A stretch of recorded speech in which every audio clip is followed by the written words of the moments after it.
the harbor maintenance trust fund should be spent on harbor maintenance, and I'm glad that there's broad consensus on that. Let me ask you about rainy days, if I may.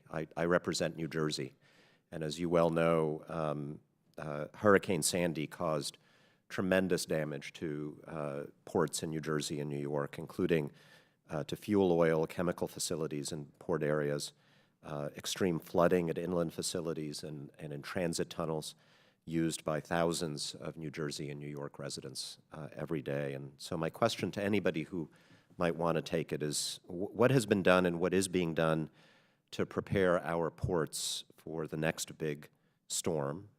And what have been the lessons learned from past extreme weather events related to port resiliency?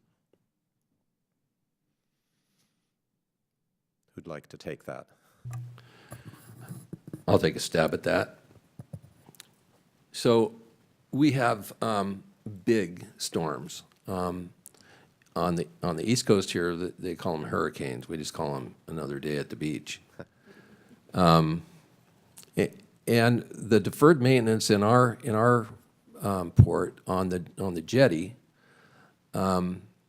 has gone on so long that each day at the beach turns into more damage to our jetties. So it's hard to talk about preparing for the future when we have such a backlog of deferred maintenance. As a commercial fisherman, maintenance is a big deal.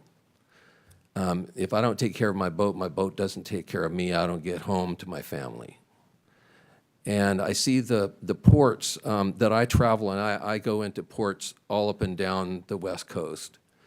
And I see each one of these, with the exception of the big ports that tend to get most of the attention and the money, all of the smaller ports, even our biggest port outside of the Columbia River in the state of Oregon, which is the Coos Bay Harbor, like I said earlier, has lost 380 feet of length over the last 30 years.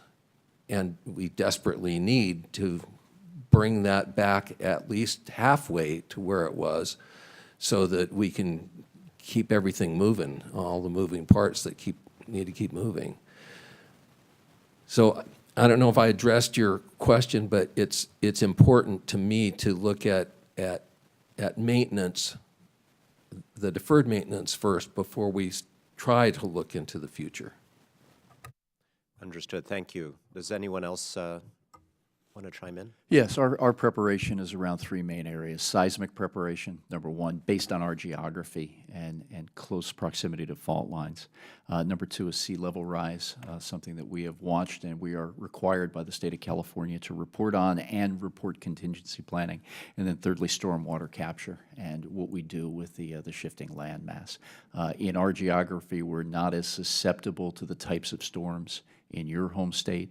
But nonetheless, those three areas are primary focus today, in addition to the maintenance and the 2050 plan to which I referred earlier. And how are you taking sea level rise into account? That was actually going to be my next question. Yeah, take into account, number one, looking at the speed at which the water is rising. Two, our infrastructure, where it sits in comparison to those out and downline projections. And then thirdly, whatever we can do to mitigate potential impacts. And fortunately, because of the people who came before us, and the design scientists and engineers, we appear to be in good shape as far as that infrastructure placement, but we cannot take that for granted. Got it. Thank you. Any final comments on either of those questions or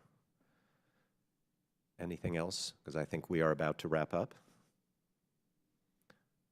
All right, seeing none.